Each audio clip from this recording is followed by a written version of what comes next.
वंदनीय समस्त श्रद्धेय संत गुरुजन, आदरणीय विद्वज्जन, आदरणीय साध्वी समाज, धर्म प्रेमी सज्जनों, श्रद्धामूर्त देवियों एवं प्रिय बच्चों, दर्द आता नहीं रहने के लिए, बात रह जाती है कहने के लिए।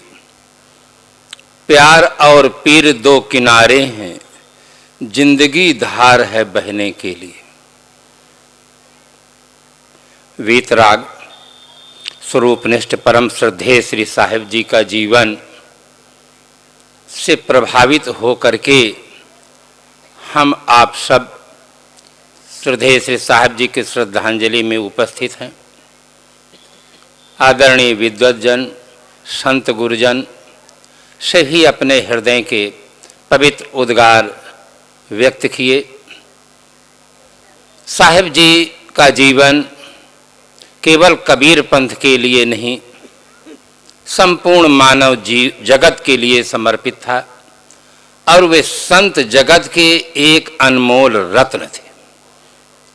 सांप्रदायिक सौहार्द इतना भरा हुआ था कि मैं जब साहिब जी के साथ रहता था, साहिब कहते थे और देखता भी था, कभी कोई वैष्णव संत आ जाते थे तो उनको भोग लगाने के लिए साहिब पहले से उनको भंडारी को कह देते थे कि उनको ठाकुर जी के भोग लगाने के लिए प्रसाद दे दिया करो। अपने सिद्धांत में दृढ़ आस्था रखते हुए दूसरे के संप्रदायों के इष्ट देवों का आदर करना, सम्मान करना, ये बहुत बड़ी बात थी।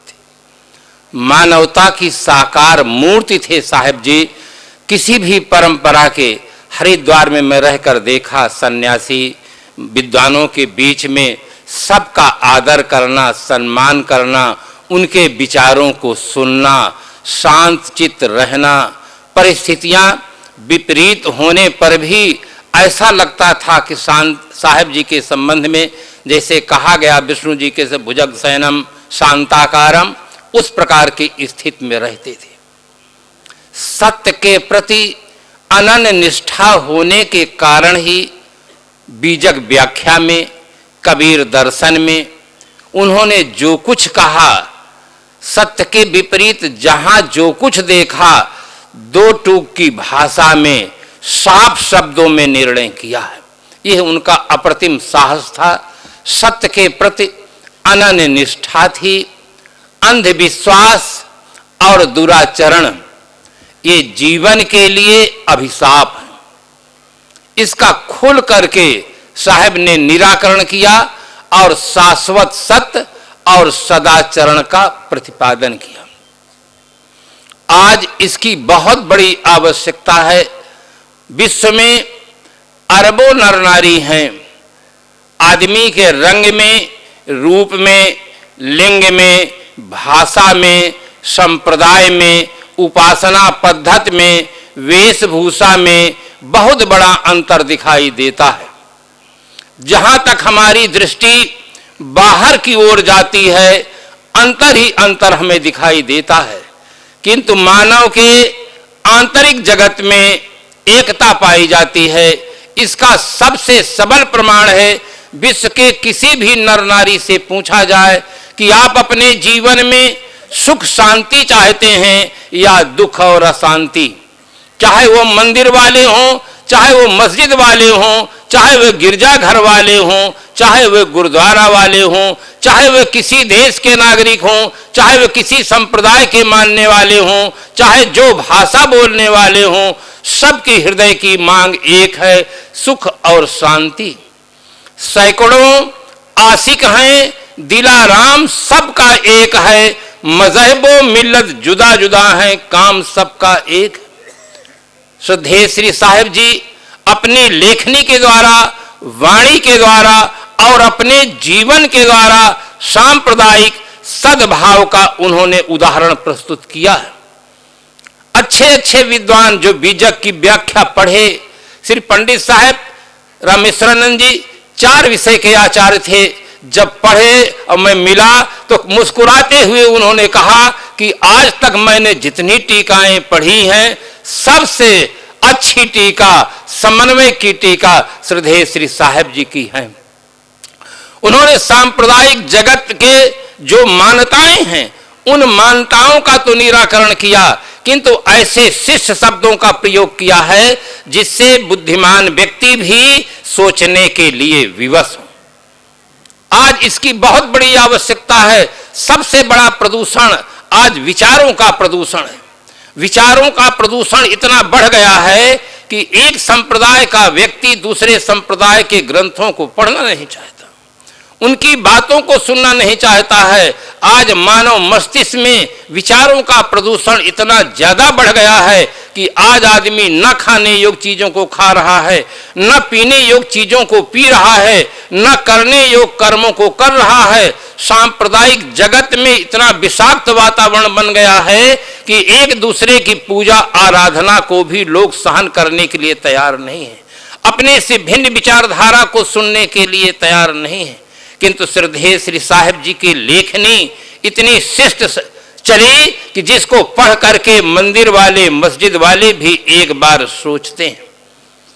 मंदिर, मस्जिद, गिरजाघर, गुरुद्वारा उपासना के स्थल हैं। सबके विश्वास एक समान न कभी थे, न है, न हो सकते हैं। विश्वास अनेक होते हैं, विवेक एक होता है। विवेक, अंधविश्वास से विवेक की ओर साहिब के ले जाने की जो कला थी वो बहुत प्रशंसनीय थी। पहले उनके मतों का आदर करते हैं, प्रतिपादन करते हैं, फिर धीरे से विवेक की ओर ले जाते हैं। ये उनकी लेखनी की बहुत बड़ी कला थी।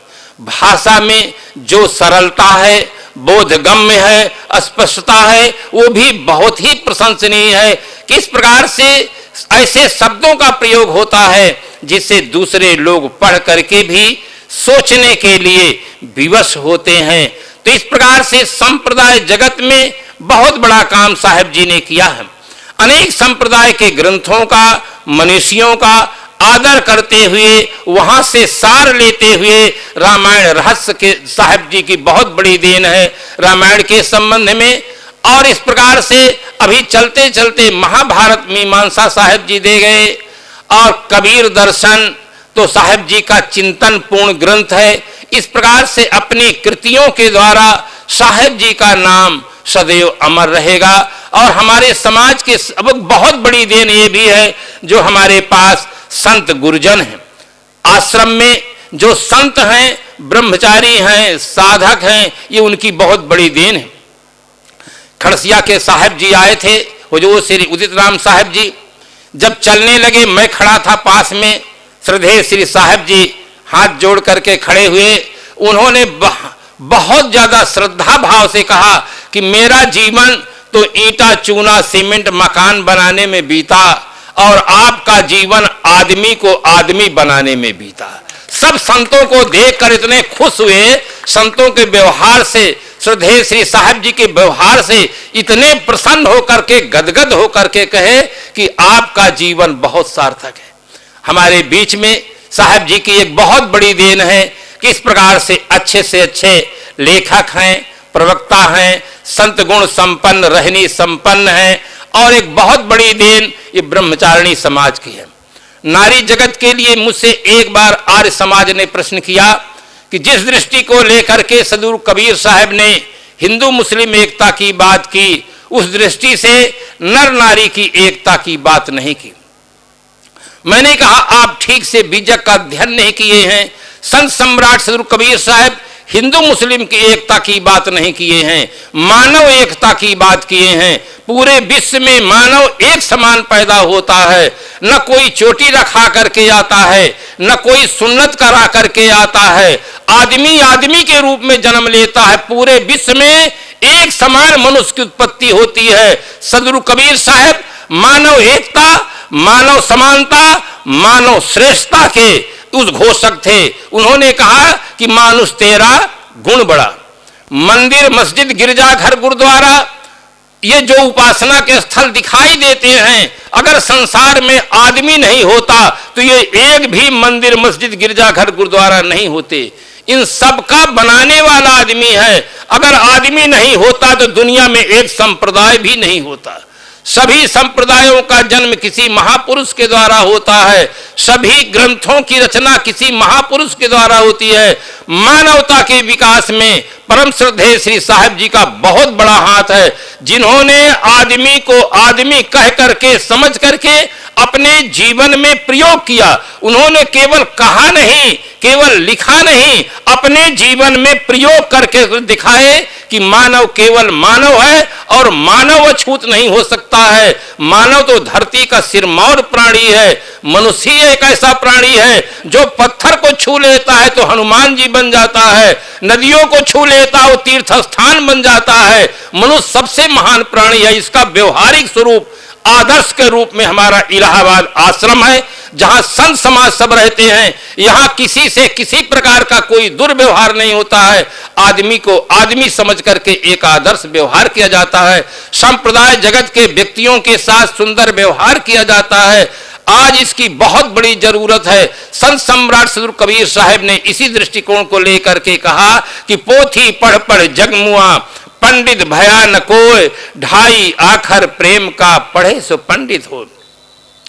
व्यवहारिक जीवन में सबसे बड़ी आवश्यकता प्रेम की है, मानवता की है। आदमी किस सिद्धांत को मानता है? द्वैतवाद को मानता है, अद्वैतवाद को मानता है, विशिष्टाद्वैत को मानता है, इससे कल्याण नहीं होता है। आदमी क्या जानता है और क्या मानता है, इससे ज्यादा महत्वपूर्ण तत्व है क्या करता है। अगर जो करना गलत होगा तो मान्यता के आधार पर कल्याण नहीं होता है। एक आदमी चाहे जो कुछ माने। मुझे एक घटना याद आती है हरिद्वार कुंभ मेला की। जिस समय पर थोड़ा सा आंदोलन चल रहा था, कुछ लोग ये कह रहे थे कि हम जबरदस्ती शास्त्रार्थ करेंगे। थानेदार साहब ने पूछा कि आप क्यों ऐसा करना चाहते हैं? कहे ये ईश्वर को नहीं मानते हैं, इसलिए हम शास्त्रार्थ करना चाहते हैं। मुझे याद आया थानेदार साहब ने इतना सटीक उत्तर दिया। उन्होंने कहा कि जो ईश्वर को मानता है उसे ईश्वर स्वर्ग देगा, और जो ईश्वर को नहीं मानता है ईश्वर उसे नरक देगा। बीच में आप क्यों परेशान होते हैं? इतना अच्छा उत्तर दिया कि उनसे कोई उत्तर नहीं चला। उन्होंने कहा जो जिसको मानता है उसको स्वर्ग देगा, नहीं मानता आप क्यों परेशान होते, हमसे ये बताइए। वो एकदम मौन हो गए। तो इस प्रकार से मान्यता के आधार पर बंधुओं कल्याण नहीं होता है, आचरण के आधार पर कल्याण होता है। कोई आदमी किसी भी सिद्धांत को मानता है, अगर चोरी हिंसा बलात्कार में पकड़ा जाता है तो उसे जेल जाना होगा, कर्म का फल भोगना होगा। वो ये नहीं कह सकता है कि मैं मंदिर का पुजारी हूं, मस्जिद का मुल्ला हूं, या किसी का मैं पैगंबर हूं, या मैं कोई विशेष पद पर स्थित हूं। ऐसे कहकर वो कर्म के विधान से छूट नहीं सकता है। इसके लिए सदगुरु श्री अभिलाष साहब जी बीजक में इतना साफ साफ निर्णय किए हैं। मैं तो स्पष्ट कहना चाहता हूं कि कोई आदमी अगर हिंदी भाषा अच्छी तरह से पढ़ ले और निष्पक्ष होकर के चिंतन करे तो सदगुरु कबीर साहब का या सत्य सिद्धांत का उसे यथार्थ बोध हो सकता है, क्योंकि बहुत साफ निर्णय किया गया है। सदगुरु कबीर साहब ने कहा पछा पछी के कारणे सब जग रहा भुलान, निरपक्ष होई के हरि भजे सोई संत सुजान। इस प्रकार से निष्पक्ष होकर के सभी ग्रंथों का चिंतन साहब ने किया है। चाहे आप रामायण रहस्य देख लें, चाहे बुद्ध जी क्या कहते हैं, वेद क्या कहते हैं, कबीर दर्शन देख लें, कहीं किसी प्रकार किसी संप्रदाय का परंपरा का कोई पक्ष नहीं। जितना चिंतन है सत्य के अनुकूल और निष्पक्ष चिंतन है। समग्र मानव जात के लिए एक निर्णय है। विश्व में अरबों नर नारी हैं, सबके पास देखने का साधन एक है, वो है नेत्र। नेत्र के अलावा किसी व्यक्ति के लिए कोई स्पेशल व्यवस्था नहीं है, चाहे वो जिस संप्रदाय का हो, चाहे बहुत बड़ा राजनेता हो या धार्मिक नेता हो या सामान्य नागरिक हो। जो सत्य है वो सबके लिए एक है। इसी तरह का निर्णय, शाश्वत सत्य निर्णय श्रद्धेय श्री साहब जी की कृतियों में मिलता है। इसी से प्रभावित होकर के सभी लोग उनकी कृतियों का आदर करते हैं, गुणगान गाते हैं। ऐसे महापुरुष के प्रति मैं अपने बहुत श्रद्धा भाव से श्रद्धांजलि समर्पित करते हुए अपनी वाणी को विराम देता हूं। साहेब। परम पूज्य आचार्य धर्म स्वरूप साहेब जी, जीवन ज्योति केंद्र पूर्णिया से आप पधारे हुए हैं। आपसे विनम्र प्रार्थना है कि आप अपने सुंदर विचारों से हम सबको लाभान्वित करने की कृपा करें। साहब जी आधा घंटा से बोलिए कम से कम।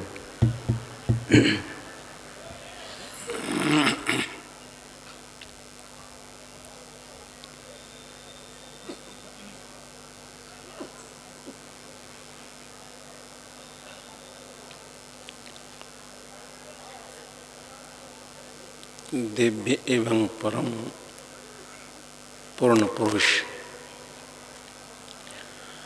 स्वरूपलीन सद्गुरु श्री अभिलाष साहेब जी के चरणों में श्रद्धा सुमन, मंचस्थ ऊपर नीचे बैठे संत गुरुजनों के प्रति विनम्रता पूर्वक नमन, और यहाँ इस श्रद्धांजलि सभा के पंडाल में बैठे धर्म प्रेमी सज्जनों देवियों के लिए कुछ निवेदन। जयंती जयी और सफल पुरुषों की मनाई जाती है। निश्चय ही संत श्री अभिलाष साहेब जी जयी पुरुष थे।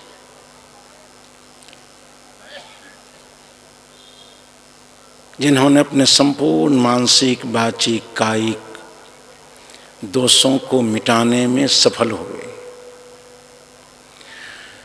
उनका जीवन निर्विकार और पूर्ण रूपेण निर्भर था। न मानसिक विकार, न कायिक विकार, न शारीरिक विकार, पूर्ण निर्विकार और स्वसत्ता चेतन से अलग मान्यताओं का कोई भार उनके ऊपर नहीं था। इतना निर्भ्रांत बोध संपन्न उनका जीवन था।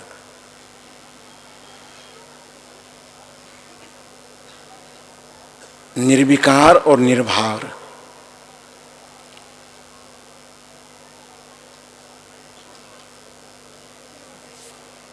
तो जयी पुरुष थे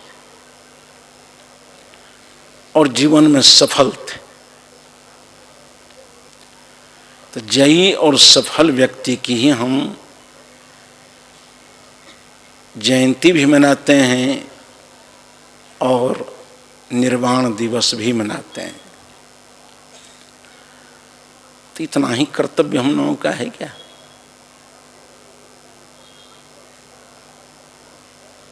जिस महापुरुष की जयंती मनाने हम सब लोग बैठे हैं, उनके साथ हमारा कैसा संबंध था और समय समय पर वो हमसे कह क्या रहे थे। जो विरक्त संत ब्रह्मचारी उनके पास रहते थे, उनके लिए तो निरंतर उनका उपदेश था, उनकी शिक्षा थी कि निरंतर आत्मशोधन करते रहो। व्यवहारिक जीवन में जीने वाले जितने लोग थे वो भी आए, व्यापार करते हैं, शिक्षण कार्य में रहते हैं, खेती गृहस्थी करते हैं।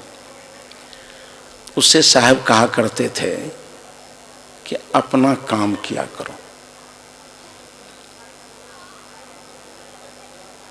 अपनी तरफ भी लौटो।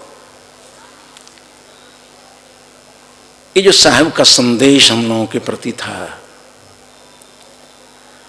आज बहुत श्रद्धाभिभूत हम लोग हैं।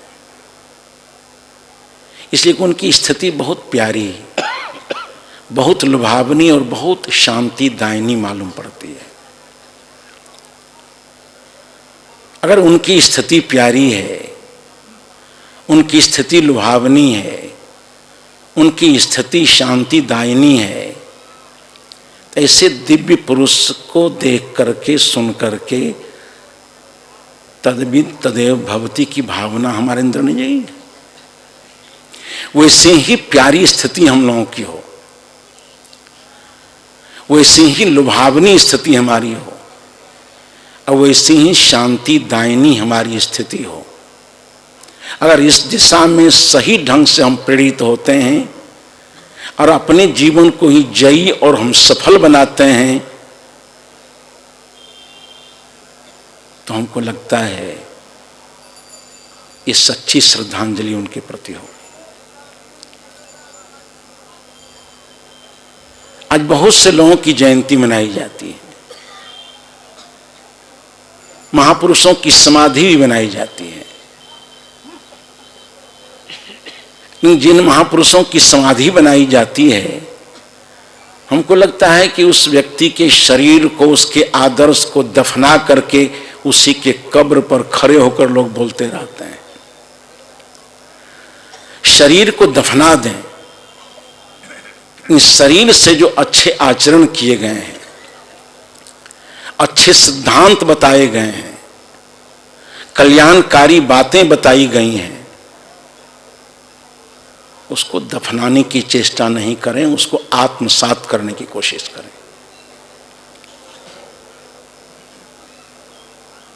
आज सभी लोगों को इस श्रद्धांजलि सभा से एक संकल्प लेकर जाना है। एक बार सदगुरु कबीरदेव के सामने कोई जिज्ञासु गया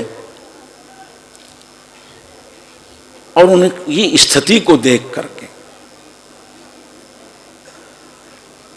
कहा कि साहब, आपकी स्थिति बहुत प्यारी लगती,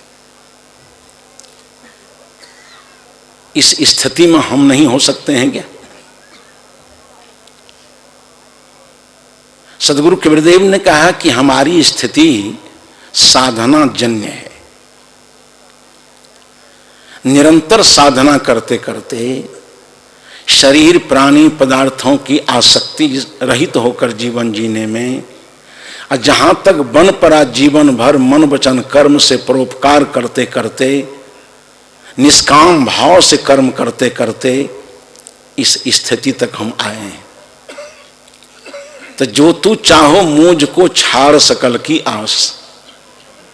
अगर मेरी स्थिति तुम्हें प्यारी लगती है, मेरी स्थिति तुम्हें लुभावनी और शांतिदायिनी लगती है, तो मेरी तरह तुम साधना परायण होकर के जियो, सत्कर्म परायण होकर के जियो, असंगता में जियो, अनासक्ति पूर्वक जियो, शरीर संसार के प्राणी पदार्थों के प्रति निर्मोही होकर के जियो। समय समय पर अपने निकटस्थ रहे लोगों को, साधक हो या साधिकाएं हो, साहब निरंतर सावधान करते रहते थे कि सावधान रहना। अभी तो अंतिम यात्रा में आप लोग एक कड़ी देखे होंगे, बहुत ही प्रेरणाप्रद है कि 2 दिन की जिंदगी में इतना अच्छा निर्देश है। हम तमाम भाई बहनों को, साधक साधिकाओं को, जैसा वेदाग जीवन सदगुरु श्री अभिलाष साहब का था, जहां तक मेरा ख्याल है उनके सानिध्य में रहने का बहुत लंबा लंबा समय हमको नहीं मिला, जदा कदा मिलन जुलन हो जाता था। अपने से देख करके या श्रुति परंपरा से 80 वर्ष तक जिस व्यक्ति ने जीवन जिया, आज तक किसी प्रकार के उनके प्रति शिकायत की अंगुली किसी की नहीं उठी। ये उनके जीवन की सफलता का जीवंत प्रमाण है। इतना बेदाग उनका जीवन था, इतना निर्दोष उनका जीवन था।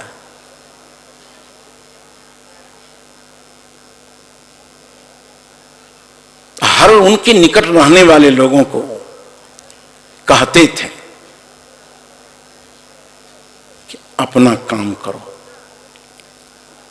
जैसा सदगुरुदेव ने कहा, कबीर साहब ने, कि जो तू चाहो मुझ को छाड़ सकल की आस।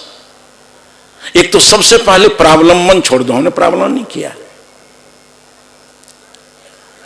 सदगुरु कबीर का जैसे स्वावलंबन एक वरदान था या संदेश लोगों को उन्होंने दिया है। जैसा कि वेद के ऋषि ने कहा, उत्तिष्ठत जाग्रत प्राप्य वरान निबोधत, उठो, सभी लोग अपने पैर पर खड़े हो जाओ। परावलंबन की बैसाखी पर कब तक चलते रहोगे? अपने जीवन की बागडोर को अपने हाथ में लो, अपने जीवन में अपना स्वामित्व स्थापित करो। अक्सर हम लोग परावलंबी जीवन जीते हैं। इन संदर्भ में कहा करता हूं कि 2 दस्तावेजों का अनावश्यक बोझ आज के लोगों के सिर पर है। एक है भगवानवाद का दस्तावेज और दूसरा है भाग्यवाद का दस्तावेज। यही 2 दस्तावेजों के नीचे पुरुषार्थवाद का दस्तावेज दब गया है। सदगुरु कबीर साहब का ये उद्घोष था, ये निर्देश था कि आपन आश की जय बहु तेरा, अपने श्रम साधना का भरोसा करो। भौतिक उत्कर्ष चाहते हो तो श्रम करो, सेवा करो। आध्यात्मिक शांति चाहते हो तो विवेक पूर्वक साधना करो।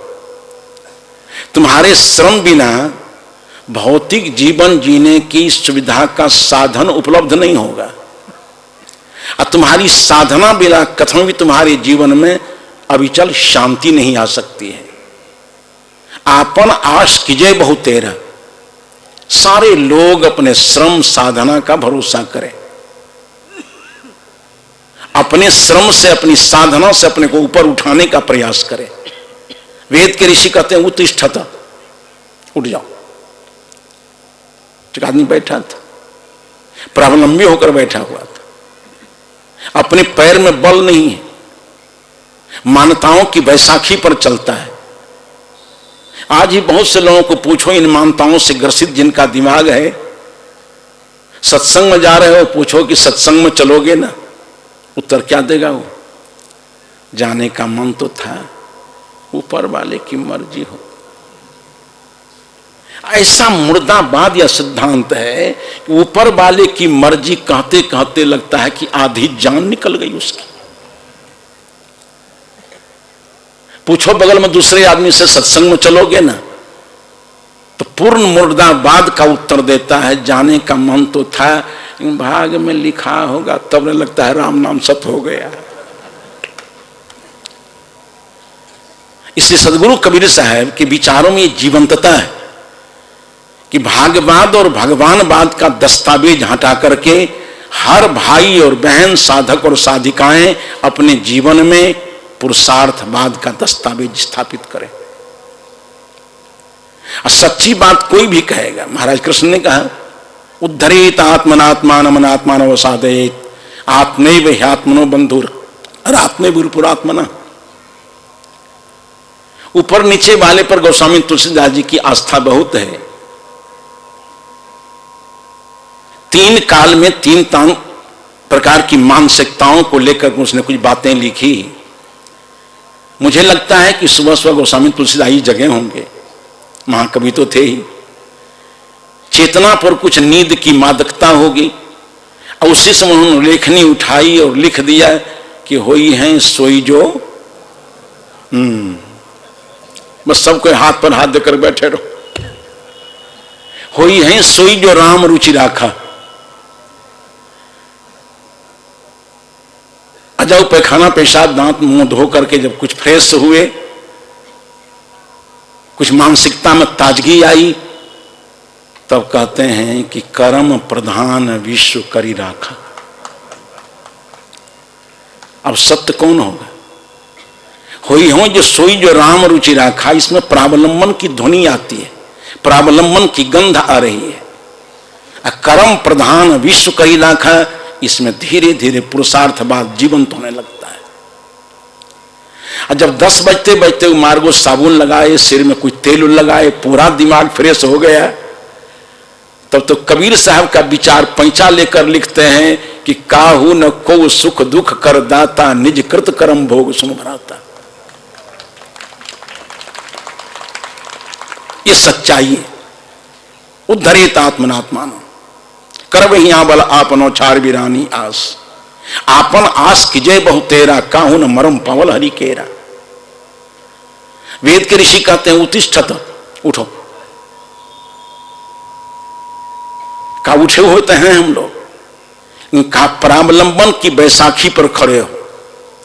उस बैसाखी को फेर अपने पैर में अपनी शक्ति पैदा कर अपने बल पर खड़े हो जाओ, जागृत जग जाओ, प्रमाद को हटाओ, आलस को हटा दो, दीर्घसूत्रता को हटा दो, आज के काम को कल पर टालने की गलत प्रवृत्ति को हटा दो। प्रमाद एक ऐसा शब्द है कि बहुत सारे ऐसे दुर्विचार हमारे पास हैं जो हमारे जीवन पथ में, हमारे विकास मार्ग में कुछ अवरोध पैदा करते रहते हैं। ऐसे सारे शब्दों का एक समन्वित शब्द है प्रमाद। इसलिए वेद के ऋषि ने कहा था स्वाध्याय मां प्रमणितव्यम, स्वाध्याय में प्रमाद नहीं करना चाहिए, आलस नहीं करना चाहिए, भय नहीं करना चाहिए, दीर्घसूत्रता नहीं होनी चाहिए, आज के काम को कल पर टालने की आलसी वृत्ति नहीं होनी चाहिए। वेद के ऋषि ने कहा कि उत्तिष्ठत, जागृत। तब क्या करो, प्राप्य वरान निबोधत, वरान श्रेष्ठ जनान प्राप्य जीवन के तत्व को निबोधत। जीवन क्या है, जीवन के उद्देश्य क्या है, उद्देश्यों को अपने जीवन में घटित करने की श्रम साधनाएं क्या है, निबोधता, इसको जानो। सदगुरु कबीर के दर्शन में स्वावलंबन है। और वही सदगुरु श्री अभिलाष साहेब जी अपने निकटस्थ रहने वाले लोगों को, साधक साधिकाओं को निरंतर सावधान करते रहते थे कि जब एकांत में बैठो तो आत्मशोधन करते रहो, अपना काम करते रहो। देह का काम तो करते हो, करना बुरा नहीं है। धन के लिए काम करते हो, धन के लिए काम करना ही बुरा नहीं है। लेकिन एक बात सोचिए, हम लोग श्रद्धांजलि सभा में आए, 3 दिनों तक हम लोगों ने यहां अपना समय बिताए। कल सब लोग अपने अपने घर की तरफ लौटेंगे कि नहीं?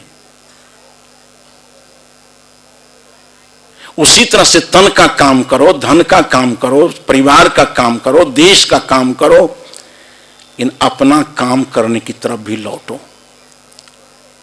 ये बड़ा प्यारा शब्द उनका था। बहुत से लोगों ने कहा, कल आप लोगों को सुनाया था हमारे दिल्ली नरेश टकसार साहब, ईंटा पत्थर तो बहुत जोड़ लिया, बहुत काम किया, अब अपना काम करो। ये निर्देश करके साहब का सबके साथ होता था कि अपना काम करो। ये जीवन मिला है अपना काम करने के लिए। जो जानहु जग जीवना करहु जीव का सार, जियरा ऐसा पाहुना मिले न दूजी बार। अपना सार करो, अपना कल्याण करो, अपने को सारे दुखों की आत्यंतिक निवृत्ति रूपी मोक्ष में प्रतिष्ठित करने का प्रयास करो। सदगुरु श्री अभिलाष साहब जी की स्थिति बहुत प्यारी।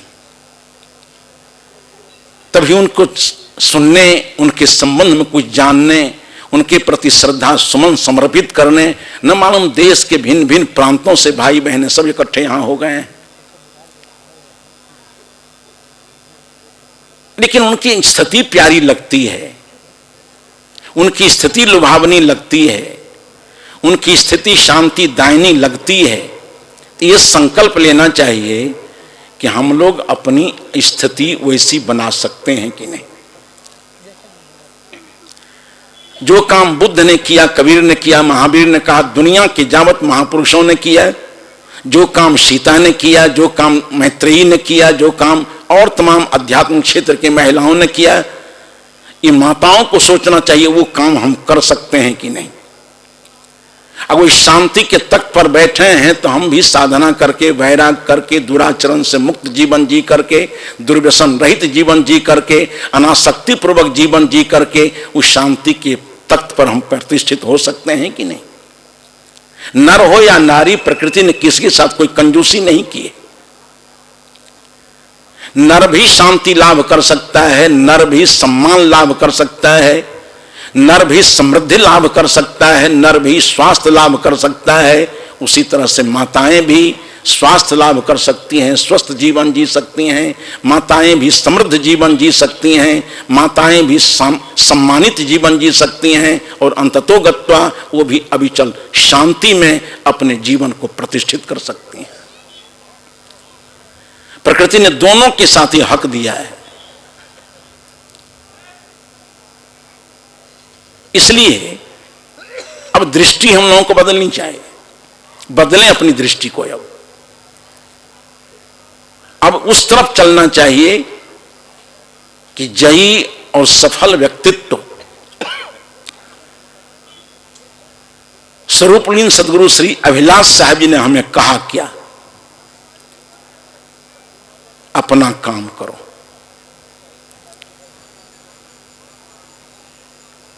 अपना काम करना मान केवल शरीर का काम नहीं करना, समझना चाहिए गहराई में। एक आदमी ने कहा कि धर्म क्या है, कहा कर्म भी धर्म है, कहा कर्म धर्म है। तो आदमी कहता है कि तब तो हमको आप लोग काहे खींचते रहते हैं। कहा क्या हुआ, काम तो कर्म करते हैं। कहा क्या करते हो, कहा डकैती करते हैं, सड़क पर बस लूटते हैं। कर्म ही अगर धर्म है तो कर्म तो हम करते हैं। कहते हैं उस कर्म को हम धर्म जनक नहीं मान सकते हैं जिस कर्म से समाज की अव्यवस्था बढ़ती हो, जिस कर्म से समाज की व्यवस्था बिगड़ जाती हो, जिस कर्म से समाज की सुव्यवस्था बने, उस कर्म को हम धर्म मानते हैं। उसी तरह से अपना काम करने का मतलब ये नहीं कि बढ़िया हम कपड़ा सिला लें, बाल की कटिंग बढ़िया कर लें। आजकल बढ़िया बढ़िया बनाता है लोग। अपना को बढ़िया बनाने की दिशा में हर आदमी काम कर रहा है। देखो ने दाढ़ी मोछ वाले को, ये मोछ की ऐसी ऐसी कटिंगें हैं। कई आदमी को देखा है, एक आदमी की मोछ तो मालूम पड़ता है फरसा कट है, एक आदमी की मोछ तो लगता है सिकिया कट, एकदम ओष्ठ के बगल बगल एक पंक्ति है। एक आदमी को देखा है कि दोनों नाक के छेद के सामने इधर से ही मोछ को काट दिया, इधर से भी काट दिया, लगता है कि नाक के सामने दो मक्खियां बैठी हुई हैं। बाल की कटिंग यहां है, कपड़े की कटिंग है, बहुत बहुत डिजाइन में लोग जीवन जी रहे हैं, अपना काम कर रहे हैं। वो अपना काम नहीं। एक लड़का पान की दुकान पर खड़ा है,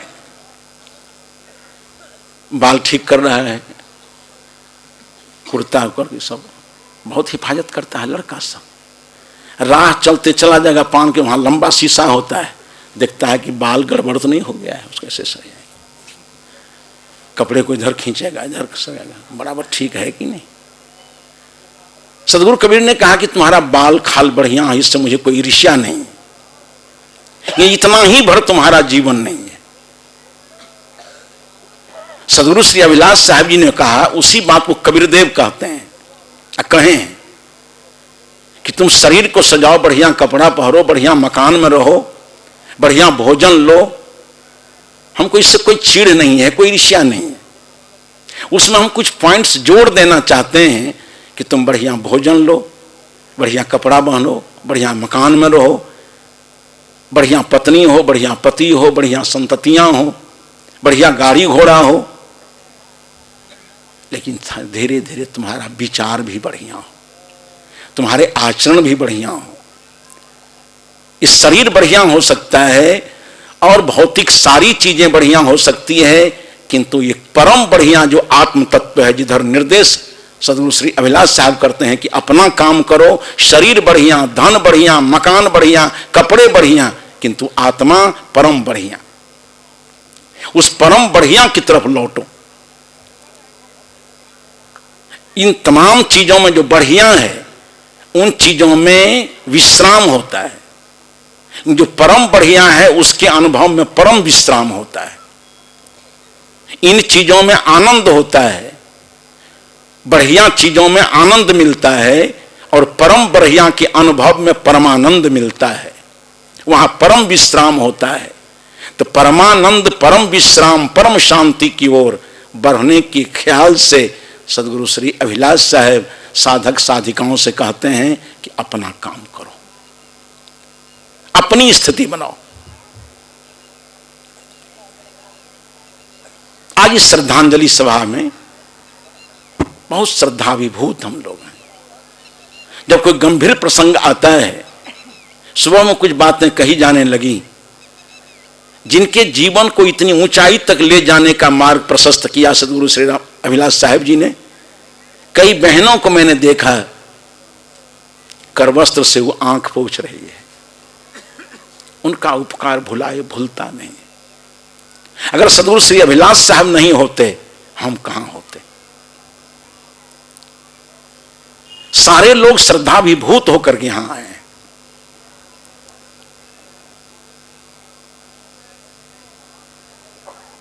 उनकी स्थिति अच्छी थी, तो यहीं से प्रेरणा लेकर के हम लोगों को जाना है कि हमारी स्थिति भी अच्छी बने, हम भी अपने जीवन में जयी बने, हम भी अपने जीवन में सफल हो सकें, हम भी अपना कल्याण साधें। और जिस तरह से सदगुरु श्री अभिलाष साहेब जी ने अपना कल्याण साधते हुए सुंदर सभ्य समाज के निर्माण के लिए निरंतर काम करते रहे, उसी तरह से हम लोग अपना कल्याण करेंगे और सुंदर सभ्य समाज के निर्माण का अप्रतिहत भाव लेकर काम करते करते अपना कल्याण करेंगे। परिवार, समाज, राष्ट्र को आदर्श बनाएंगे। इन भावों से प्रेरित होकर यहां से हम चलें और जिनसे हम प्रेरणा लेंगे उस प्रेरक तत्व के प्रति एक बार फिर से हम श्रद्धा सुमन समर्पित करते हैं और अपनी बातों को विराम देते हैं।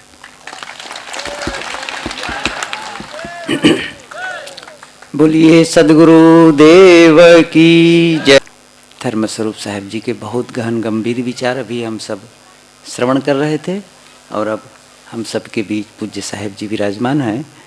मैं पूज्य श्री साहेब जी से निवेदन करता हूं कि आप अपने सुंदर विचारों से हम सबको लाभान्वित करने की कृपा करें।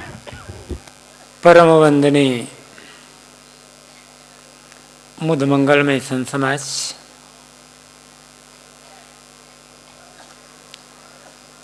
सम्माननीय विद्वद्गण, सम्माननीय श्रोता बंधुओं, श्रद्धा मूर्ति देवियों,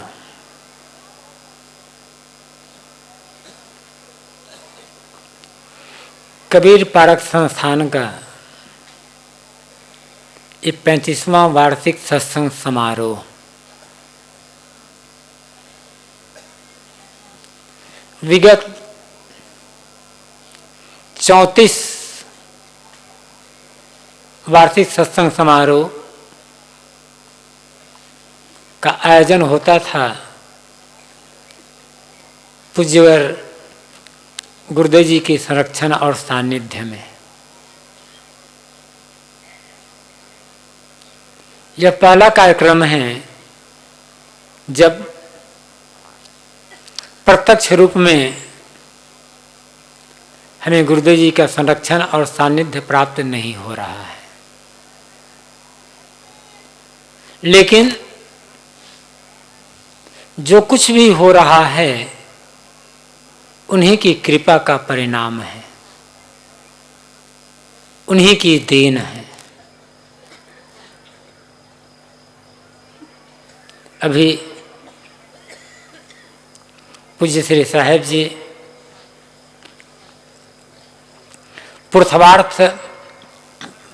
पुरुषार्थवाद के बारे में बहुत सुंदर विवेचन कर रहे थे।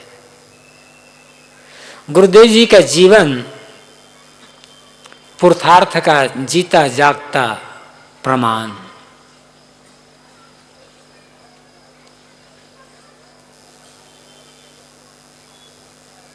उन्होंने स्वयं उपार्जित किया,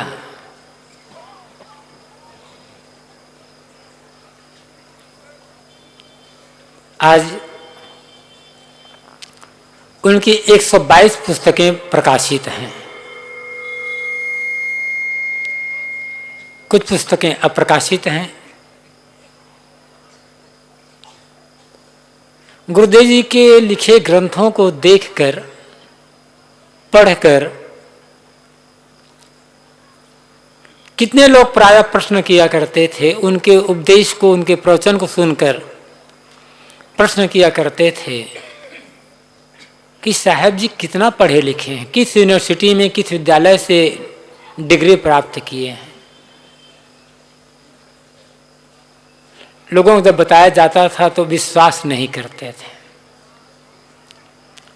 आप लोगों को, अधिकतम लोगों को मालूम होगा, गुरुदेव जी पहली कक्षा में 4 महीना और दूसरी कक्षा में 2 महीना, मात्र 6 महीना स्कूल गए हैं, बाकी परीक्षा तो दिए ही नहीं। स्कूली पढ़ाई उनकी मात्र 6 महीना की है।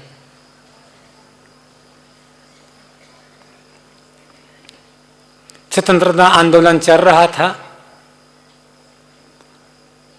गुरुदेव जी के शारीरिक शरीर के पिता पंडित दुर्गा प्रसाद जी शुक्ल कांग्रेस के कर्मठ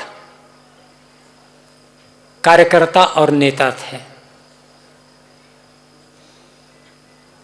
अनेक बार स्वतंत्रता आंदोलन में वे जेल गए, यहां तक नजरबंद भी कर दिए गए थे। और उनके जेल जाने का, नजरबंद हो जाने का सबसे अधिक प्रभाव पड़ा गुरुदेव जी के बचपन की पढ़ाई पर, क्योंकि गुरुदेव जी अपने सभी भाई बहनों में सबसे बड़े थे। और सन 42 का आंदोलन जब चला था, गांधी जी ने करो या मरो का नारा दिया था, तो उनके पिताजी पूरी तरह समर्पित हो गए। और 9 वर्ष की उम्र में गुरुदेव जी मजदूरों को लेकर के खेती किसानी का काम संभालने लगे थे। अब 9 वर्ष का छोटा बालक क्या कर सकता था? 9 वर्ष की उम्र में वे मजदूरों को, नौकरों को लेकर के खेती गृहस्थी, घर परिवार की पूरी व्यवस्था देख रहे थे। और उसी बीच समय निकाल करके पढ़ाई भी किया करते थे। गुरुदेव जी को संस्कृत का प्रारंभिक ज्ञान उनके पिताश्री से प्राप्त हुआ था और हिंदी का ज्ञान एक मौलवी से प्राप्त हुआ था। 6 महीने में कितना पढ़ पाते हो? और पिताजी से और मौलवी साहब से जो कुछ प्रारंभिक शिक्षा उन्हें प्राप्त हुई, उसी बीज को लेकर वे आगे बढ़े। और उस 9-10 वर्ष की उम्र में भी वे उपनिषद, गीता, रामायण, भागवत, पुराण, यहाँ तक वेद भी पढ़ा करते थे। समझ में क्या आता, लेकिन पढ़ते थे। और उसका सबसे अधिक लाभ हुआ गुरुदेव जी को स्वाध्याय के प्रति प्रेम। इस उम्र में भी वे बराबर पढ़ा करते थे, या तो लिखते थे या कभी थोड़ा आराम कर लिए। जिस समय आराम नहीं कर रहे हैं, लिख नहीं रहे हैं, कार्यक्रम में नहीं हैं, तो उस समय पढ़ते थे।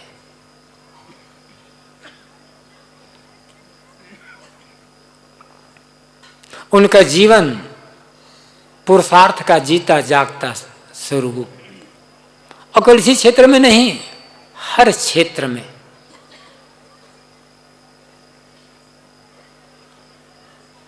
उन्होंने किसी दूसरे का सहारा नहीं देखा, वे आगे बढ़ते गए, सहारा मिलता गया, लोग उनके पीछे चलते गए। और जब वे साधु मार्ग में आए, तब यहां भी उन्होंने अथक प्रयास किया। वर्षों तक वे भोजन बनाने का काम करते रहे और उसी में लिखाई पढ़ाई का भी काम करते रहे। लेकिन अपने लिए उन्होंने कभी कोई विशेष सुविधा चाहिए ही नहीं। मेरे लिए ऐसा भोजन हो, मेरे लिए ऐसा जलपान हो, मेरे लिए ऐसी व्यवस्था, कुछ नहीं। जब 1977 में इलाहाबाद में कबीर पार्क संस्थान की स्थापना हुई, शुरुआत में इसका नाम पारक प्रकाशक कबीर संस्थान था, बाद में नाम बदल करके कबीर पार्क संस्थान कर दिया गया। तो उस समय कुछ भी नहीं था, बहुत छोटे से शुरुआत। एक किराए के मकान में हम लोग रहते थे। सुबह चना या कुछ ऐसी चीज जलपान बना लेते थे, दोपहर में भोजन बनता था, तो सबसे पहले उसमें से कुछ रोटी और कुछ सब्जी निकाल कर रख देते थे, ताकि शाम को भोजन बनाना ना पड़े और यही भोजन हम कर लें। तो वही दोपहर की बासी रोटी और ठंडी सब्जी शाम को गुरुदेव जी भी खाया करते थे। और ये एक दिन नहीं, इलाहाबाद में संस्था स्थापित करने के बाद करीब 4-5 साल तक ये क्रम चला था। एक भी दिन ऐसा नहीं हुआ जिस दिन गुरुदेव जी के लिए स्पेशल भोजन बनाना पड़ा। हाँ, स्पेशल भोजन बना कभी कभी। कैसे भोजन? बिना तेल बिना नमक का, उसी स्पेशल भोजन कह सकते हैं आप उनके लिए। बिना स्पेशल सब्जी, न तेल न नमक न मिर्चा, कुछ नहीं, उबाल करके दे देते, वो स्पेशल होता गुरु जी के लिए।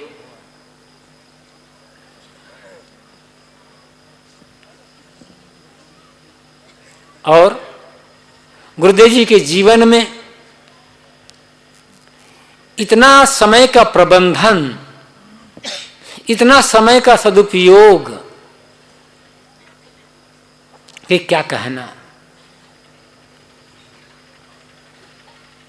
122 पुस्तकें गुरुदेव जी की लिखी हुई हैं। उन 122 पुस्तकों में से कबीर दर्शन, वेद क्या कहते हैं और पंचग्रंथी सटीक या कुछ और, मुश्किल से 5-6 पुस्तकें ऐसी हैं जिन्हें गुरुदेव जी एक जगह बैठ करके लिखे। बाकी सारी की सारी पुस्तकें वे भ्रमण में लिखते थे। और आप सब जानते हैं उनका भ्रमण कैसा चलता था।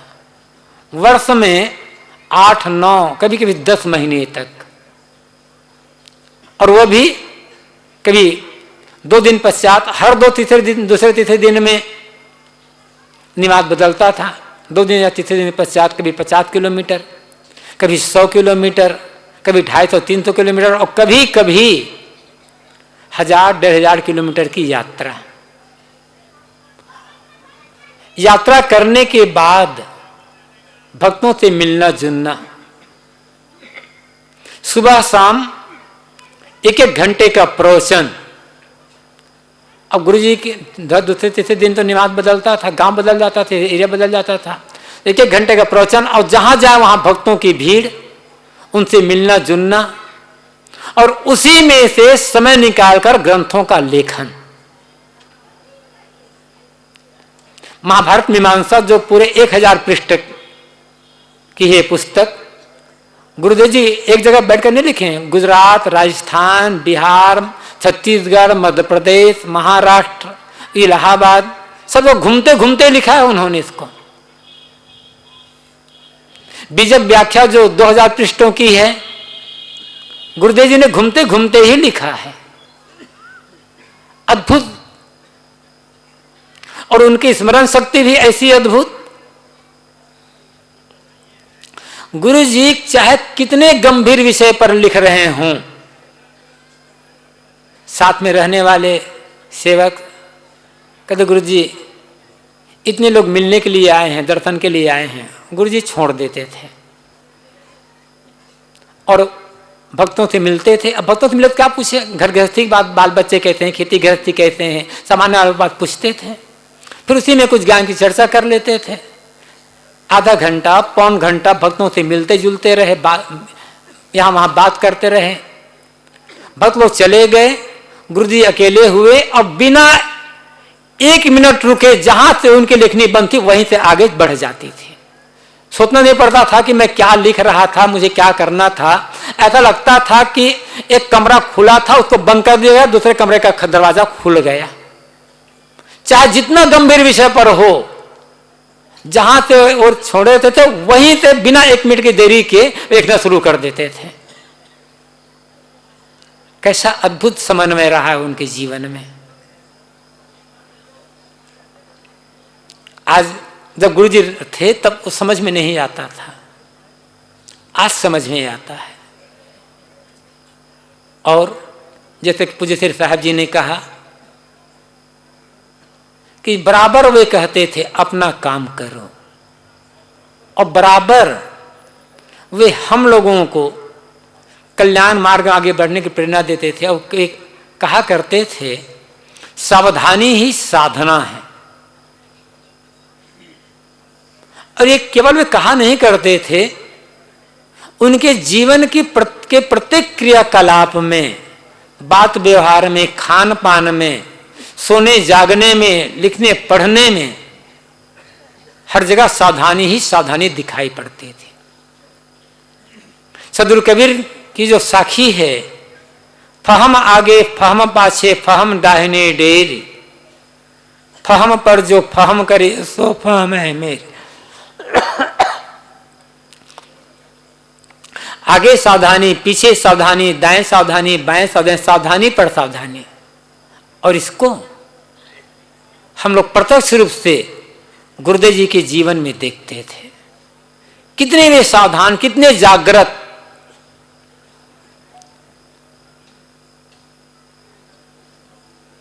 ये जीवन का जो परम लक्ष्य है, दुखों के आतात्विक निवृत्ति, ये साहब ने अपना काम कहा, उसके लिए सावधान करते थे। हम लोगों को ये भी बताते थे कि कैसे खाना चाहिए,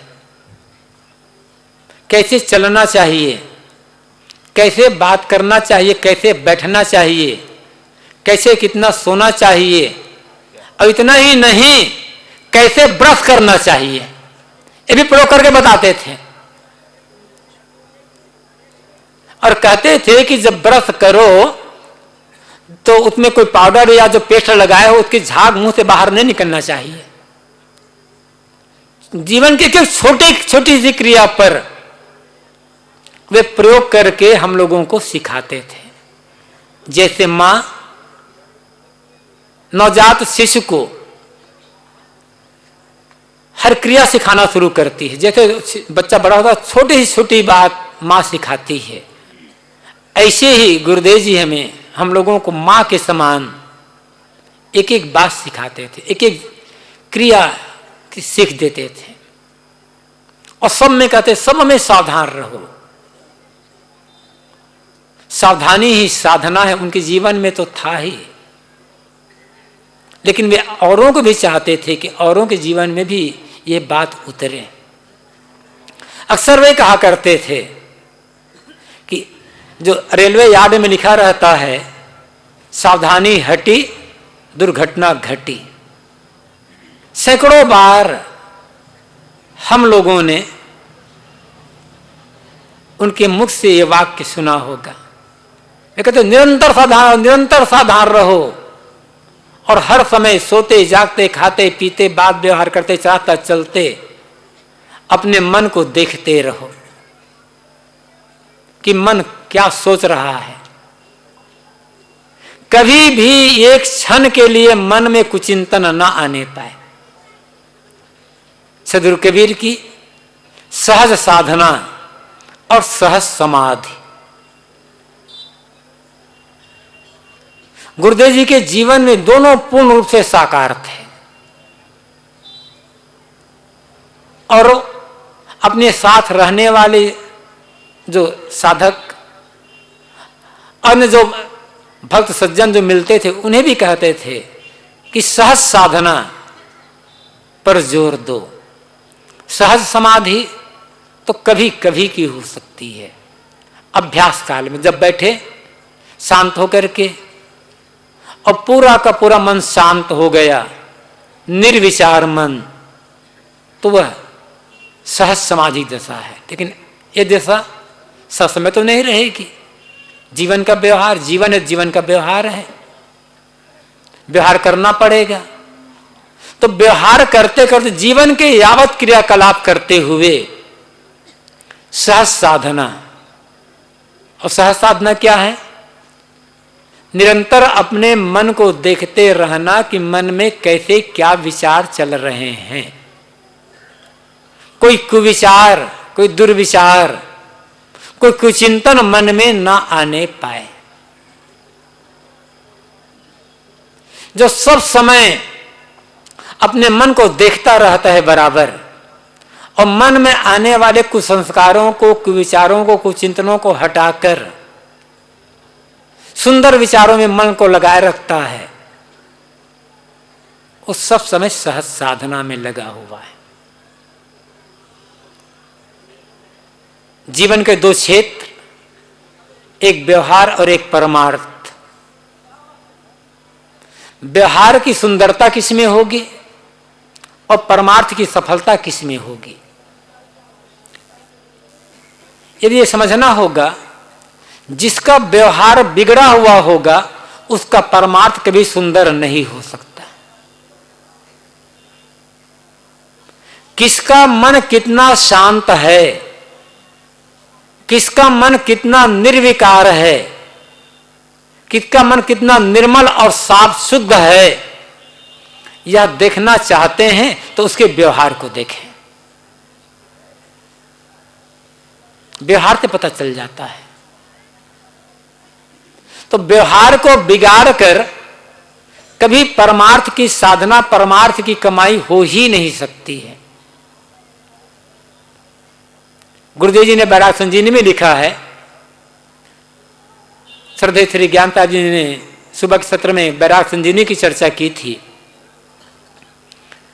बैराग संजीवनी गुरुदेव जी की पहली पुस्तक है, सबसे पहली रचना। और यदि हम ये कहें कि बैराग संजीवनी गुरुदेव जी की आखिरी रचना है तो कोई अत्युक्ति न होगी। उसे पहली भी मान सकते हैं और आखिरी भी मान सकते हैं। और गुरुदेव जी ने वो पुस्तक लिखी है 22-23 साल की उम्र में, जब गुरुदेव जी की साधना, उनका बैराग एकदम ओतप्रोत था। वो घर छोड़कर 21 वर्ष की उम्र में लगभग वो घर छोड़ करके आए थे, और 22-23 वर्ष की उम्र में उनकी मन की जो दशा है थी, उनके मन में जो बैराग था, जो समाधि थी, जो उनके मन की परिपक्वता थी, बैराग संजीवनी को पढ़ करके समझा जा सकता है। किसी अपरिचित आदमी को दे दो बैराग संजीवनी पुस्तक, ये पढ़ो, इसको देखो, तो अपरिचित आदमी यही कहेगा ये बैराग संजीवनी किसी 60, 65, 70 साल के परिपक्व सिद्ध संत की रचना होगी। और गुरुदेव जी ने इसे लिखा है 22-23 साल की उम्र में। बड़ी अद्भुत, और सब कुछ इसमें समाया हुआ है। उसी में गुरुदेव जी ने एक छंद में कहा है, कोई भी प्राणी पग बिना जैसे है चल सकता नहीं, परमार्थ की, कोई भी प्राणी पग बिना जैसे है चल सकता नहीं, व्यवहार की शुद्धि बिना परमार्थ त्यों बनता नहीं। परमार्थ स्थिति पैर को व्यवहार ही तू जानकर, व्यवहार शुद्धि कर भले यही विधि समाज सुधार कर। व्यवहार की सुंदरता, अब यह सुंदरता क्या है?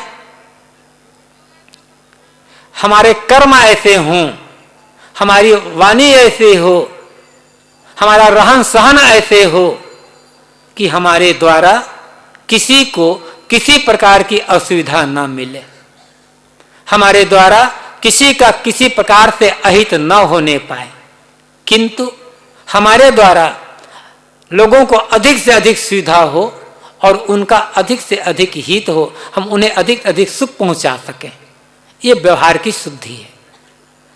और गुरुदेव जी के जीवन में से हम अच्छी तरह से देख सकते थे। तो व्यवहार और परमार्थ जीवन के दो क्षेत्र, दोनों क्षेत्र के लिए गुरुदेव जी दो शब्द कहा करते थे। व्यवहार का जो काम है वो तो करना होगा, उसे कोई बच नहीं सकता, क्योंकि मजबूरी है, करना पड़ेगा। लेकिन व्यवहार का काम करते करते ये काम करो, वो क्या है? मन को सब समय निर्विकार रखो। निर्विकार मन, मन में किसी प्रकार का कोई विकार ना हो, फिर व्यवहार में कहीं कोई गंदगी नहीं होगी। इतना उज्जवल व्यवहार होगा, किसी को फिर दुख नहीं होगा, सबके लिए सुख होगा। और जब व्यवहार में मन निर्विकार है तो जब परमार्थ के क्षेत्र में आएंगे, साधना क्षेत्र में आएंगे, साथ समाधि के क्षेत्र में आएंगे, उसकी सफलता क्या होगा? निर्विचार मन। व्यवहार में निर्विकार मन और परमार्थ में निर्विचार मन। और जिसका मन निर्विकार और निर्विचार है, उसी का जीवन सही अर्थों में सफल, वो जीते जी मुक्त है। मुक्ति का जीता जागता प्रमाण। और इसे हम गुरुदेव जी के जीवन में प्रत्यक्ष रूप से देखते थे। आज गुरुदेव जी सशरीर हमारे बीच मौजूद नहीं है, मौजूद है उनकी वाणी, उनका उपदेश, उनकी शिक्षा, उनकी कृतियां। हम उनका मनन करें और गुरुदेव जी ने जैसा जीवन दिया और जो जीवन जीने का संदेश दिया कि व्यवहार का काम निर्विकार होकर के करो और साधना में जब बैठो तो अपने मन को पूरा का पूरा निर्विचार कर लो। गुरुदेव जी की जो सीख है, निर्विकार मन और निर्विचार मन, हमें जैसे अपने जीवन में उतार सकें तो यही गुरुदेव जी के प्रति सच्ची श्रद्धांजलि होगी और हम मानेंगे गुरुदेव जी हमारे जीवन में अभी भी मौजूद हैं। समय पूरा हो चुका है, अपनी वाणी को यहीं विराम देता हूं।